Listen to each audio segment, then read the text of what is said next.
In this tutorial, we learn to generate multiple items using the array copy feature. Array copy is exactly what it sounds like. We can create an entity and copy it in a rectangular array. We can define the number of columns, number of rows, and specify offsets individually or for each axis. Additionally, we can array serial numbers incrementing based upon the defined parameters within the serial number property sheet. Let's begin with the array copy tool using a simple serial number.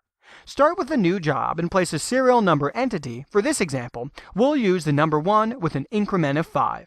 We are not restricted to alphanumerics. We are simply using this for our tutorial.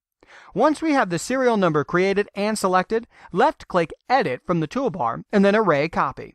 The Array Copy window opens and allows us to select the number of rows and columns in the X and Y axis. We'll use 5 and 5 respectively in the field labeled Count. Now, below the X and Y count fields, we can enter the spacing for the array. We'll use 30 millimeters for both. Be sure that the number and spacing does not exceed the markable area of your lens. If you go outside the active marking area, you will experience problems. Now, there are a few buttons which allow for some interesting features. The leftmost buttons let us choose columns or rows first. The second button orders the array in the up or down direction. The third button from the left orders the array left to right or right to left. And lastly, the rightmost button allows for serpentine array creation.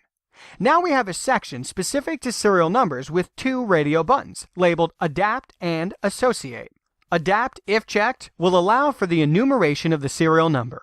If left unchecked, all serial numbers in the array will contain the same data as the original with no increment.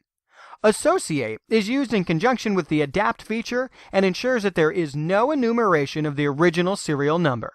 This might be used in conjunction with the date time. This concludes this tutorial for setting up array copy.